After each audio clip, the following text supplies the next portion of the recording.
Mateus, ele tem um texto bem interessante, na verdade um versículo, né? Versículo 21 do capítulo de número 1. Fala assim, Mateus 1, 21, né? Ela dará à luz a um filho e lhe porás o nome de Jesus, porque ele salvará o seu povo dos pecados deles. O Evangelho de Mateus, ele compõe, né, os 4 evangelhos, né, que compõem o Novo Testamento. E o Evangelho de Mateus, escrito por Mateus, conforme a tradição cristã afirma, ele foi voltado para o público judeu. Foi um evangelho que foi direcionado para que os judeus pudessem conhecer a história de Jesus, aqueles que não conheciam, obviamente. Tanto que o Evangelho de Mateus ele tem uma preocupação muito clara no decorrer de seu texto em confirmar as profecias do Antigo Testamento acerca do Messias como sendo cumpridas e concretizadas na vida de Cristo.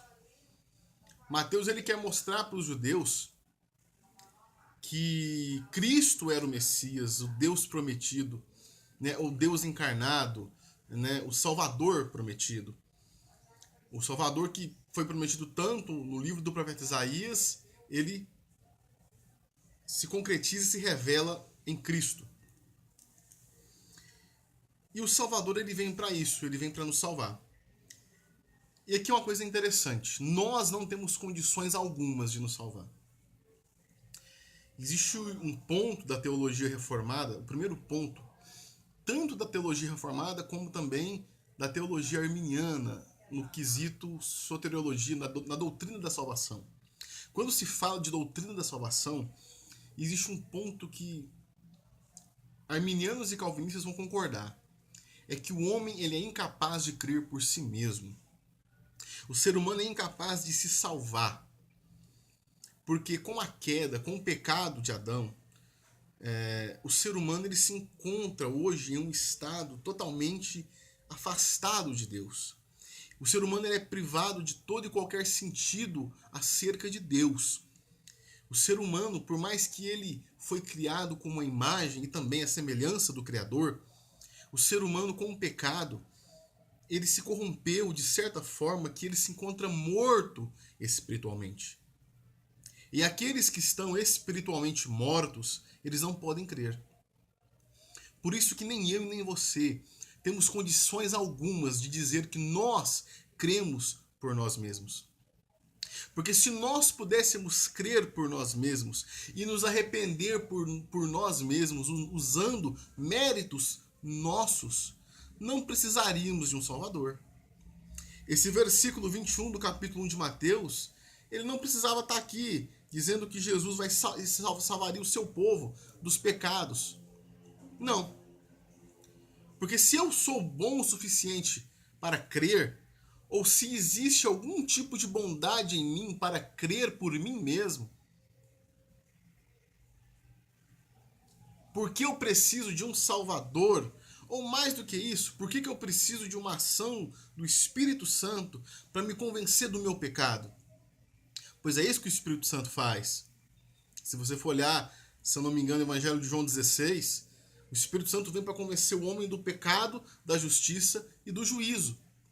Então, para que haja salvação, precisa haver uma ação espiritual da parte de Deus, através do seu Santo Espírito, para convencer o homem, regenerar o homem, para fazer com que ele possa crer.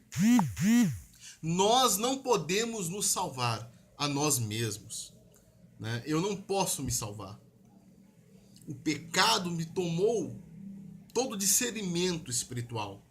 A humanidade está caída nesse ponto. E se você fizer uma análise, a gente vai ver que o homem não é bom intrinsecamente.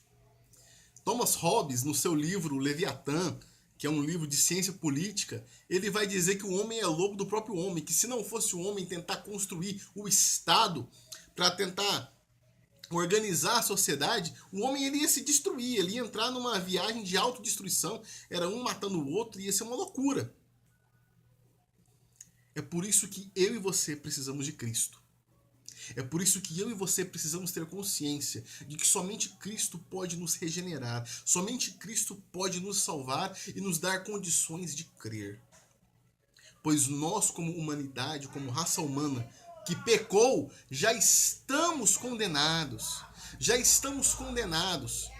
Nós já sofremos em nós os efeitos do pecado que já nos condenou.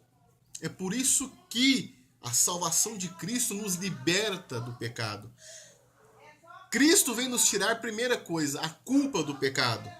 Depois ele vem nos livrar do poder do pecado. E por último, ele vai nos livrar da presença do pecado. Isso é quando ele voltar para trazer, cumprir a sua palavra e instaurar o seu novo reino, estabelecer novos céus e nova terra. Mas primeiramente, quando nos convertemos ou quando cremos em Cristo, nós somos libertos da culpa do pecado. Porque Cristo assumiu essa culpa na cruz. Então a nossa culpa cai sobre ele. A partir do instante em que ele nos liberta dessa culpa, em que ele entra na nossa vida, nós não somos mais culpados pelos nossos próprios pecados. E a partir do momento em que passamos a viver uma vida cristã diária, que passamos a viver uma vida cristã observando os valores do Evangelho, nós somos libertados do poder do pecado.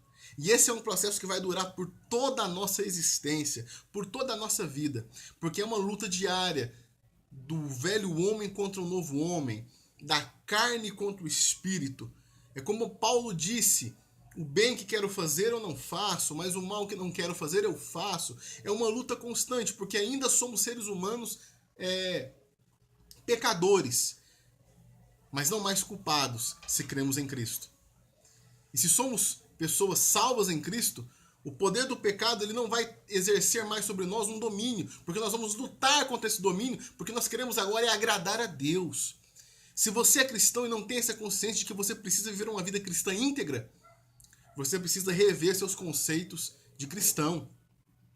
E por último, seremos libertados da presença do pecado quando Cristo voltar em glória, quando nos encontrarmos com Ele e tivermos nossos corpos transformados pelo seu poder.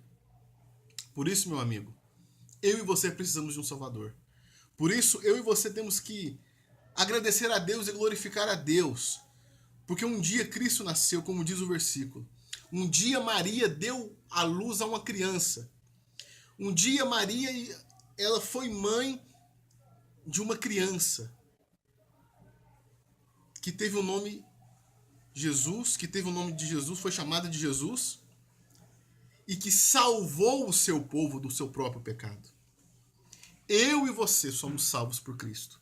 Eu e você só somos povo de Deus, porque eu e você, um dia, fomos alcançados pela graça do Senhor. Nós não salvamos a nós mesmos. Nossa salvação vem de Deus.